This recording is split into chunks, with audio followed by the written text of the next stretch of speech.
പിണറായിയുടെ കേരളത്തിന് BJPയുടെ കേന്ദ്രത്തിൻ്റെ സഹായം ലഭിച്ചിരിക്കുന്നു. ഇൻവെസ്റ്റ്മെൻറ്റ് കേരള ആഗോള നിക്ഷേപ സംഗമവേദിയിൽ കേരളത്തിന് പുതിയ പദ്ധതികൾ പ്രഖ്യാപിച്ചിരിക്കുകയാണ് ഉപരിതല ഗതാഗത വകുപ്പ് മന്ത്രി നിതിൻ ഗഡ്കരി. കേരളത്തിലെ റോഡ് വികസനത്തിന് വേണ്ടി 50,000 കോടി രൂപയാണ് അനുവദിച്ചിരിക്കുന്നത്. ആകെ 3 ലക്ഷം കോടിയുടെ പദ്ധതികൾ കേരളത്തിൽ നടപ്പാക്കുമെന്ന് ഗതാഗത മന്ത്രി അറിയിക്കുകയും ചെയ്തു. പാലക്കാട് മലപ്പുറം പാത 10,000 കോടിയും അങ്കമാലി ബൈപ്പാസിന് 6,000 കോടിയും അനുവദിച്ചിരിക്കുന്നു. തിരുവനന്തപുരം ഔട്ടർ റിംഗ് റോഡിന് 5,000 കോടിയും അനുവദിക്കുകയാണ്. ദേശീയപാത 544 അങ്കമാലി മുതൽ കുണ്ടന്നൂർ വരെയുള്ള എറണാകുളം ബൈപ്പാസ് 6 വരിയാക്കാനാണ് കേന്ദ്രത്തിൻ്റെ ഉദ്ദേശം. റബ്ബർ അധിഷ്ഠിതമായ റോഡ് നിർമ്മാണം കേരളത്തിലെ റബ്ബർ മേഖലയ്ക്കും ഗുണകരമാകുമെന്നും അദ്ദേഹം പറയുകയും ചെയ്തു.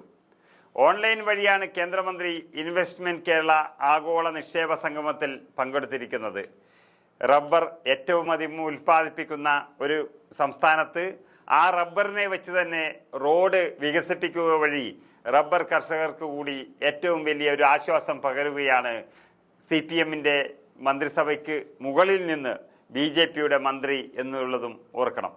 കേരളത്തിൻ്റെ വ്യവസായ വികസനത്തിന് കേന്ദ്ര വാണിജ്യ മന്ത്രി പീയൂഷ് ഗോയൽ കേന്ദ്രത്തിന് പൂർണ്ണ പിന്തുണയാണ് പ്രഖ്യാപിച്ചിരിക്കുന്നത്. ഇന്ത്യ പുരോഗമിക്കുമ്പോൾ കേരളത്തിന് എങ്ങനെ പിന്തിരിഞ്ഞ് നിൽക്കാനാകുമെന്ന് ചോദിച്ച കേന്ദ്രമന്ത്രി സെമി ഹൈസ്പീഡ് റെയിൽ പദ്ധതിയെ അനുകൂലിച്ചും മന്ത്രി സംസാരിക്കുകയുണ്ടായി.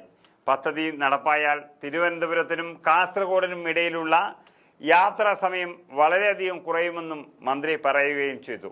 രാജ്യത്തെ മികച്ച പാർലമെന്റിനായിരുന്നു കേരള വ്യവസായ വകുപ്പ് മന്ത്രി P. രാജീവ് എന്ന് പീയൂഷ് ഗോയൽ പ്രശംസിക്കുകയും ചെയ്തത് ഇപ്പോൾ അടുത്ത കാലത്ത് തുടങ്ങിയ കോൺഗ്രസ് വിവാദങ്ങളെ ഒന്നുകൂടി പച്ചപിടിപ്പിച്ചു എന്ന് വേണമെങ്കിൽ പറയാം.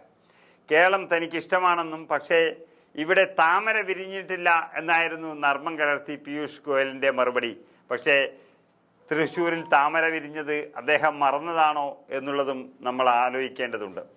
കൊച്ചി ജലമെട്രോയെ പ്രശംസിച്ച കേന്ദ്രമന്ത്രി ജയന്ത് ചൗധരി അതുപോലെ വാട്ടർ മെട്രോയെ പറ്റി കേരളത്തിൽ നിന്ന് പഠിക്കാൻ UP മുഖ്യമന്ത്രി യോഗി ആദിത്യനാഥിനോട് അഭ്യർത്ഥിക്കുമെന്നും അറിയിക്കുകയും ചെയ്തു. ഇൻവെസ്റ്റ്മെൻറ്റ് കേരള ദ്വിദിന ആഗോള നിക്ഷേപ ഉച്ചകോടിക്ക് തുടക്കം. ഇൻവെസ്റ്റ്മെൻറ്റ് കേരള ദ്വിദിന ആഗോള നിക്ഷേപ ഉച്ചകോടിക്ക് കൊച്ചി ലുലു ബോൾഗാട്ടി ഇൻ്റർനാഷണൽ കൺവെൻഷൻ സെൻറ്ററിൽ തുടക്കവുമായി. മുഖ്യമന്ത്രി പിണറായി വിജയൻ ഉദ്ഘാടനം നിർവഹിച്ച ചടങ്ങിൽ മന്ത്രി P. രാജീവ് തന്നെയാണ് അധ്യക്ഷത വഹിച്ചത്. കേന്ദ്ര ഉപരിതല ഗതാഗത മന്ത്രി നിതിൻ ഗഡ്കരിക്ക് ഓൺലൈനിൽ വഴി ചടങ്ങിൽ പങ്കെടുക്കുകയും ചെയ്തു. ഒപ്പം കേന്ദ്ര വ്യവസായ വാണിജ്യ മന്ത്രി പീയൂഷ് ഗോയലും കേന്ദ്ര നൈപുണ്യ വികസന സംരംഭകത്വ മന്ത്രി ജയന്ത് ചൗധരി തുടങ്ങിയവർ ചടങ്ങിൽ സംസാരിക്കുകയും ചെയ്തു. UAE സാമ്പത്തിക മന്ത്രി അബ്ദുള്ള ബിൻ തൗഖ് അൽ ബാരി അതുപോലെ ബഹ്റൈൻ വ്യവസായ വാണിജ്യ മന്ത്രി അബ്ദുള്ള ബിൻ അദേൽ ഫക്രോ തുടങ്ങിയവർ വിശിഷ്ടാതിഥികളായി ചടങ്ങിൽ പങ്കെടുക്കുകയും ചെയ്തിട്ടുണ്ട്. ലുലു ഗ്രൂപ്പ് ഇൻ്റർനാഷണൽ ചെയർമാനും മാനേജിംഗ് ഡയറക്ടറുമായ MA യൂസഫ് അലി അതുപോലെ CIA പ്രസിഡന്റായ ITC limited chairman Sanjiv Puri, Adani port and SEZ limited managing director Karan Adani എന്നിവർ ചടങ്ങിൽ പ്രത്യേക പ്രഭാഷണം നടത്തുകയും ചെയ്തിട്ടുണ്ട്. അതുകൊണ്ട് തന്നെ വാക്കുകൾ വെറുതെ ഉപയോഗിക്കുന്നതിന് പരം ഇവരെല്ലാവരും ഒന്നാണെന്നുള്ള ഒരു സന്ദേശം കൂടിയാണ് ഈ ചടങ്ങിൽ കൂടി നൽകിയത്. പ്രതിപക്ഷ നേതാവ് VD Satheesan, chief secretary Sarada Muraleedharan അതുപോലെ തന്നെ സെക്രട്ടറി മുഹമ്മദ് ഹനീഷ് തുടങ്ങിയവരും ഈ ചടങ്ങിൽ പങ്കെടുക്കുകയും ചെയ്തു.